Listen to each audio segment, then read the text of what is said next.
Praise the lord. Christmas ભાઈ તબેનું દિવ્ય ધ્યાન દિવ્ય સંદેશમાં તમારું સ્વાગત છે. માર્ચ 25મી તારીખ પ્રભુના માનવ અવતારનો સંદેશ તહેવાર ઉજવીએ છીએ. તમારા બાઇબલ લેલું પ્રભુના વચન સાંભળીએ. લૂકનો ગ્રંથ 1લો અધ્યાય 26થી 38મી કલમ સુધી. 6 મહિને ઈશ્વર દેવદૂત ગાબ્રિયલને ગાલિલ પ્રાંતના નાસરેત ગામે એક કન્યા પાસે મોકલ્યો. કન્યાનું નામ મરિયમ હતું. તેમને વિવાહ દાવીદના વંશજ યોસેફના નામના માણસ સાથે થયા હતા. દેવદૂતે તેમની અંદર જઈને કહ્યું, પ્રણામ, તારી ઉપર પ્રભુની કૃપા ઉતરી છે, પ્રભુ તારી સાથે છે. આ વચન સાંભળી તેઓ શોક પામ્યા અને વિચાર કરવા લાગ્યા, આ તે કેવા પ્રકારના પ્રણામ. ત્યારે દેવદૂતે તેમને કહ્યું, ગભરાઈશ નહીં મરિયમ, કારણ ઈશ્વર તારા ઉપર પ્રસન્ન થયા છે. જો તને ગર્ભ રહેશે અને પુત્ર અવતરશે, તેનું નામ તું ઈસુ રાખજે. એ મહાન હશે અને પરાત્પરનો પુત્ર કહેવાશે. પ્રભુ પરમેશ્વર તેના પૂર્વજ દાવીદનું રાજ સિંહાસન આપશે અને તે યુગોના યુગો સુધી ઇસરાયેલી પ્રજા ઉપર રાજ્ય કરશે. તેના રાજ્યનો અંત આવશે નહીં.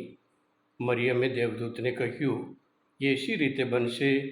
હું તો પતિગમન કરતી નથી. દેવદૂતે જવાબ આપ્યો, પવિત્ર આત્મા તારા ઉપર ઉતરશે અને પરાત્પરનો પ્રભાવ તારે ચાઈ દેશે, અને એ જ કારણથી જે પવિત્ર પુત્ર અવતરશે તે ઈશ્વર પુત્ર કહેવાશે.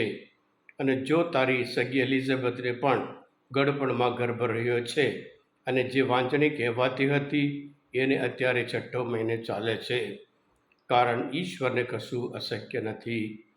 મરિયમે કહ્યું, હું તો ઈશ્વરની દાસી છું, તારી વાણી મારી વિશે સાચી પડો. આ પ્રભુની વાણી છે, તે આપણો આધાર છે.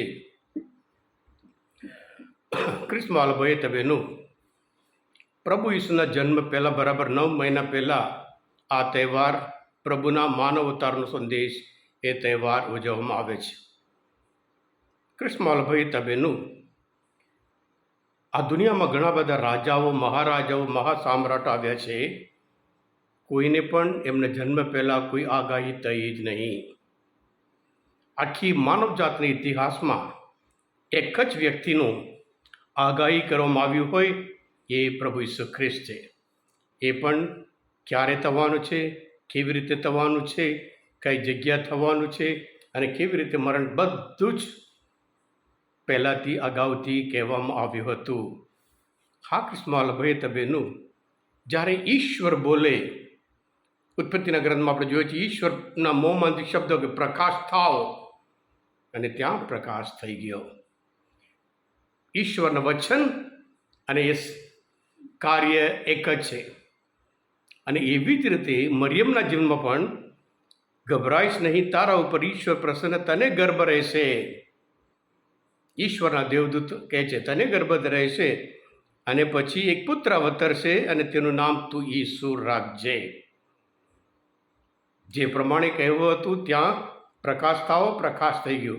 અને જ્યારે મરિયમ હા પાડે છે ત્યાં એને ગર્ભ રહ્યો છે. ક્રિસ્મસ ભાઈ તબેનું આદમ એ સર્જનમાં પ્રથમ, નવસર્જનમાં પ્રભુ ઈસુ ખ્રિસ્ત પ્રથમ. આ પ્રભુ ઈસુ કૃષ્ણ મસીહાનું, મુક્તિદાતાનું આગમન વિશે ઉત્પત્તિના ગ્રંથમાં 3 અધ્યાયમાં 15મી કલમમાં જ કહેવામાં આવે છે. અને એવી જ રીતે યશાયાના ગ્રંથમાં 7મો અધ્યાયમાં જૂના ગ્રંથમાં ઈશ્વર આપણી સાથે છે. આહાસ એ યહૂદીયાના રાજા હતો અને સિરિયા એના ઉપર હુમલો કરે છે. એટલે આહાસને ડર લાગે છે, એટલે અસિરિયાનો સપોર્ટ લેવા જાય છે.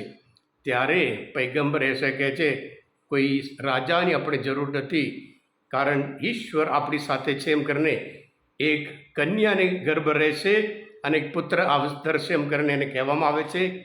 અને એવી રીતે એને એક ચમત્કારનો સંદેશ આપવામાં આવે છે.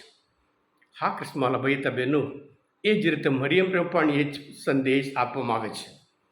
પ્રભુ ઈસુ દુનિયામાં મુક્તિદાતા તરીકે મરિયમ દ્વારા, મરિયમના યસ, તારી વાણી મારી વિશે સાચી પડો, હું તો ઈશ્વરની દાસી છું. હા ક્રિસ્મસ ભાઈ તબેનું મરિયમ જ્યારે આધ્યાત્મિક જીવન જીવીએ અને ત્યારે આપણે ઈશ્વર સામે દલીલ ન કરી શકીએ, એ શરણ પામે છે, તારી હું તો ઈશ્વરની દાસી છું. અને એવી જ રીતે પ્રભુ ઈસુ પણ આપણે જાણીએ છીએ, મરિયમના પેટમાં પ્રભુ ઈસુ એ પિતા પરમેશ્વર કહે એ પ્રમાણે આ દુનિયામાં આવે છે. સર્વશક્તિમાન હોવા છતાં આ પૃથ્વી પર આવે છે, એ કુંવારીના જીવન દ્વારા ગર્ભ રહ્યો.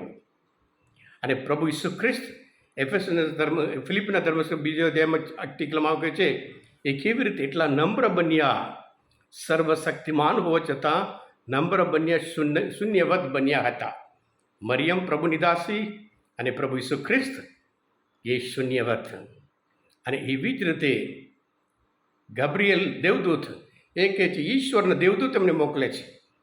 એટલે જ્યારે ઈશ્વર મોકલે એ પ્રમાણે બધા મરિયમ હોય, પ્રભુ ઈસુ ખ્રિસ્ત હોય અને દેવદૂત હોય. અને આ ઋતુમાં ખાસ કરીને આપણે પણ જે સંદેશ આપણને આપવામાં આવે છે, આપણે પણ જ્યારે આધ્યાત્મિક જીવન જીવીએ ત્યારે આપણે જીવનમાં નમ્ર બનીએ છીએ. અને સાથે સાથે ઈશ્વરના વચન આપણે પાલન કરવાનું છે, જેથી કરી આપણું જીવન સફળ આધ્યાત્મિક જીવન બની શકે. હા કૃષ્ણવાલા ભાઈ બહેનનું આજના શુભ સંદેશ મનચિંતન શાસ્ત્રપટ સમજવા, પ્રભુને ઓળખવા માટે, આ તહેવાર સમજવા માટે મરિયમ હા પાડી, એના લીધે નવો મુક્તિનો ઇતિહાસ બને છે. આ સંદેશ, આ તહેવાર સમજવા માટે, પ્રભુને ઓળખમાં મદદરૂપ થયા હોય તમે પોતે દિવ્ય સંદેશ સબસ્ક્રાઈબ કરજો અને બીજા માટે પણ ફોરવર્ડ કરજો, કારણ તમે બધા આશીર્વાદિત છો, અભિષિક્ત છો. પ્રભુ ઈસુ તમારો વિશ્વાસ રાખું છું. બોલો દિવ્ય દયાનો જય. God bless you all. Jesus I trust in you.